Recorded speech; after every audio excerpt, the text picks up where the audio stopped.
Yun mga idol, mapagpalang gabi sa lahat. Isa pong malungkot na balita. Si Kidlat, hanggang ngayon hindi pa po namin na-rescue. Tinawagan ko kanina sila Pao, Don Carlo, G. Pogs, sila Igoy, na pagbalik ko bukas sa bundok, magsama kami para sa madaliang pag-rescue kay Commander Kidlat, dahil baka umabot pa siya doon kay manager. Mahirap na, dahil kung umabot siya doon kay manager, lulusob na naman kami. Kaya sabi ko sa kanila, sana tulungan nyo ako para may rescue natin agad si Kidlat. Kakauwi lang namin kanina, mga banda alas 4 yata ng hapon. Bumaba talaga ako mga idol, dahil para makabili na rin kami ng pagkain. May nagpadala din na para kay Tikboy, pambili ng cellphone, dahil gusto ng bata na magsimula na rin mag-vlog. Yun, kanina pinadala, binili ko agad ng cellphone niya para kung sakali bukas makasama siya sa amin, makapag-umpisa na siyang mag-vlog. Si Bonbon wala dito ngayon sa bahay, dahil sinama ng kapatid ko pumunta sa kanila, dahil para maano din ba, gusto niyang sumama. Sabi ko sa kanya, sige sumama ka lang muna, at tatanungin ko muna, tatanungin ko din si Tikboy kung saan nila gusto, dun ba sa lolo nila o dito. Sila yung magdesisyon mga idol kung ano yung gusto nila ng dalawang magkapatid. So yun, ito yung binili ko kanina na cellphone, yung Vivo, yung ano talaga, yung pang vlog talaga, para kahit papano kung kikita man, magkikita na siya, may sarili na silang pera ng kanyang kapatid. Payo ko talaga sa kanila palagi, sa kanya, na kung magsimula ka ng mag-vlog, kailangan kung ano ka, ganun pa rin, huwag kang magbago, huwag lalaki ang ulo, at isipin lagi yung kailangan magpakumbaba palagi.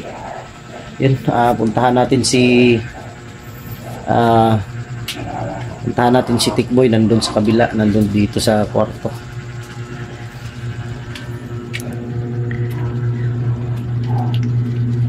Yun, ay natulog na. Ay, sabi daw natulog na ka. Saan yung cellphone? Dito daw. Yan mga idol, ito yung cellphone ni Tikboy, binili ko kanina para magsimula na siyang mag-vlog bukas. Ugma, balik ta sa bukid para ma-rescue na to si Kidlat. Baka si Bonbon bukas pa yun uuwi dito, sinama ng kapatid ko. Kaya si Tikboy lang muna.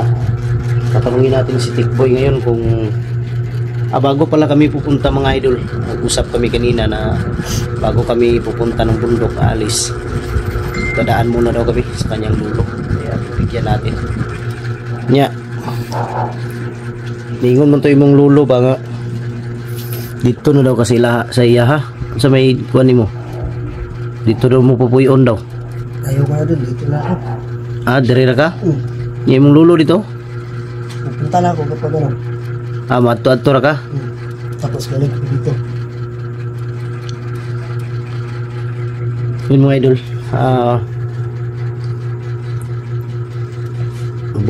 mabuti talaga na masama ko siya mapunta dun sa kanyang lulo, kasi ang gusto niya talaga dito. Kaya makiusap din kami sa kanyang lulo kung papayag na dito lang yung dalawang apo niya. Ang problema natin, Tikboy, yung si Bonbon ay si Budong. Iya sir, si Budong. nawala bes budong no kay nabulag ila Don Carlo. Iniwan nila. Nawala daw kalit sa may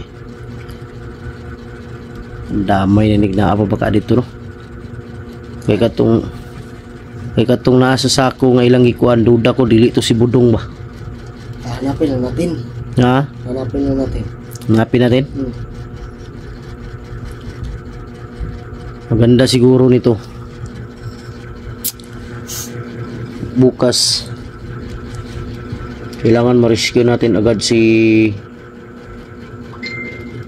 Hidlat. Unsa man di kuan na ni manager yun nganong daghan makina siya tao. Kortahan. Madaming pira siya no, manager. May sasakyan po yan. Parang 1 big billionaire. Si manager? Kuha pa ba si Kidlat masig dalon kay manager. Ay tani. Rescue na natin bukas kapag nakita natin. Kaya balikan natin bukas sa Banwag. Dapat makuha natin yung motor. Yung motor, dapat mga idol yung motor na ginamit nila makuha namin. May baba namin para mai-report namin yung motor.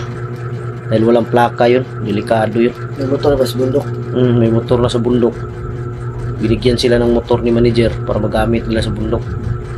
Delikado yun dahil walang plaka yun ginagamit, yun talaga sa kulukuhan.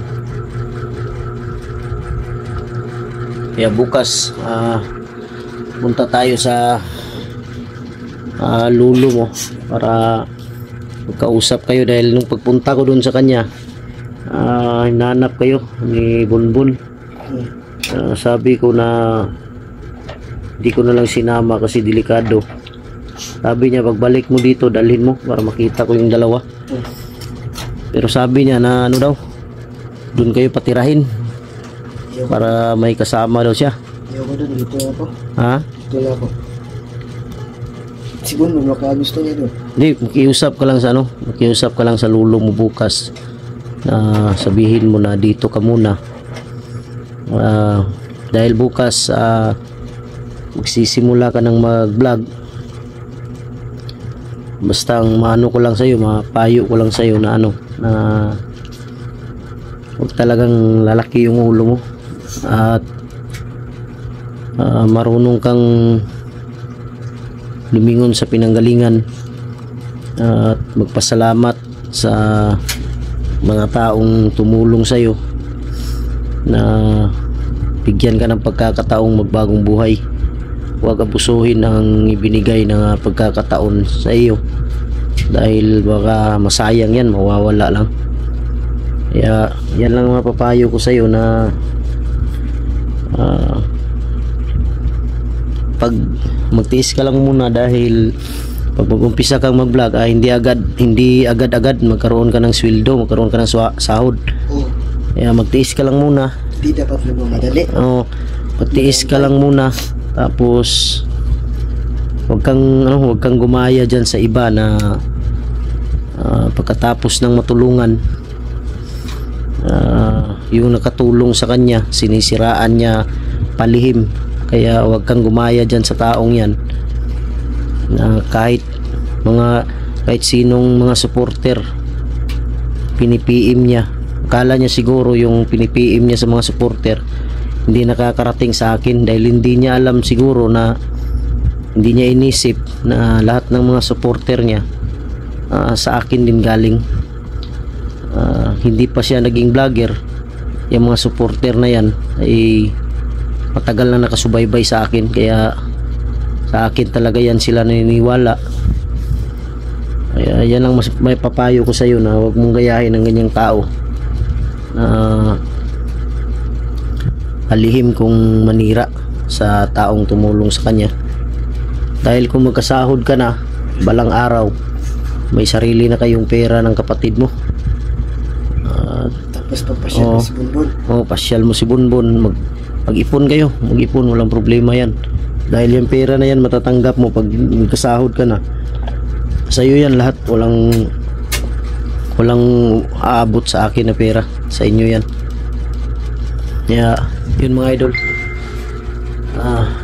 yun lang talaga yung mga ipapayo ko sa kanya, na huwag niyang gayahin yung mga taong mga walang utang na loob. Hindi naman sa hindi naman sa panunumbat. Sarap po sa damdamin na na makatulong ka sa kapwa mo tao, pero dapat yung marunong rumispeto, hindi palihim kung siraan ka. Kaya yun ang may papayo ko sa iyo, Tikboy, na huwag kang gumaya sa ganyang klaseng tao. Katapos ng tulungan, isiraan ka na. Kaya walang kwentang klaseng mga taong ganyan.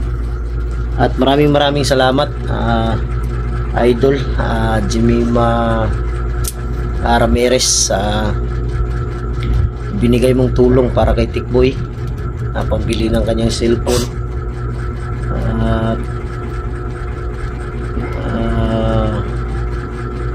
Sana marami pang blessing na darating sa buhay mo. Malaking tulong yun para kay Tikboy na mag-umpisa na siyang mag-vlog. At maraming salamat din sa nagbigay ng cellphone para kay Commander Kidlat, kay Tita Angie Ruiz ng Hawaii. Nagbibigay din sa amin ng financial na minsan pambili namin ng pagkain sa bundok, kay Idol Mary Grace Giberson, at kay yung nasa Japan, yung si Ushima kung hindi ako nagkakamali. Pasensya na, Idol. Maraming salamat. Sa lahat po na may isa pa din na nagbigay din ng tulong para kay Tikboy at sa kanyang kapatid. Noon pa yun, nabigay ko na sa kanila. Kalimutan ko yung pangalan na yun. Maraming salamat talaga sa inyong lahat.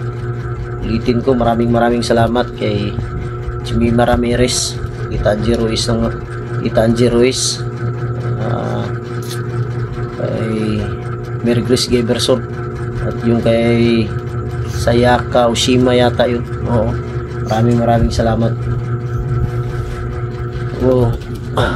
Sa practice rin na yung cellphone kay maganda niyan ngayon.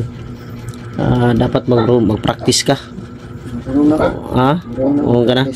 Marunong. Sige, marunong ka na talaga. May mga cellphone naman kayo sa bundok, binigay ni manager. Kaya alam nyo talaga yung gamit ng cellphone. Ang pa-practice mo lang dyan yung paano yung tamang pag-upload, pag-edit ng video. Yun ang dapat mong i-practice, dahil hindi madali. Basta magtiis ka lang, balang araw magkakaroon ka rin ng sahod sa YouTube. Katong Tikboy ba? Ano? Mao dito yung gibalikan ni Budong sa bukid, katong kauban bitaw niya katong ibaril ni Carding. Mao to yung gibalikan, no? Siguro. Dili to niya Ikson? Si Ikson to niya? Hindi ko alam kasi yung alam ko yung lang, kapatid ko si Bunbun. Bata pala yan si Bunbun, nire-recruit, tinuturuan na paano mga pimaril. Siguro kapatid ni Budong yun.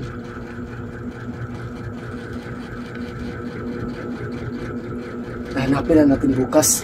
Yung rescue namin kay Budong, mga idol, may isa dong bandido na binaril ni Carding yung hindi pa si Carding sumurinder, binaril sa paa. Yun ang gustong balikan ni Budong na ma-rescue. Kaya yun siguro ang binalikan niya sa bundok, kaya humiwalay siya sa kanila ni Don Carlo Lapaw. Kaya yun ang hanapin ko bukas. Gusto ko talaga makuha yung bata. Siyempre si Kidlat kailangan namin may rescue agad, kaya tumawag ako sa kanila, Don Carlo. Buti na lang at sabi nila sasama sila bukas. Pero bago kami aakyat, dadaan muna kami ni Tikboy sa kanyang lolo para makausap niya yung lolo niya personal, at magpaalam siya na dito sila titira sa bahay. Kaya yun,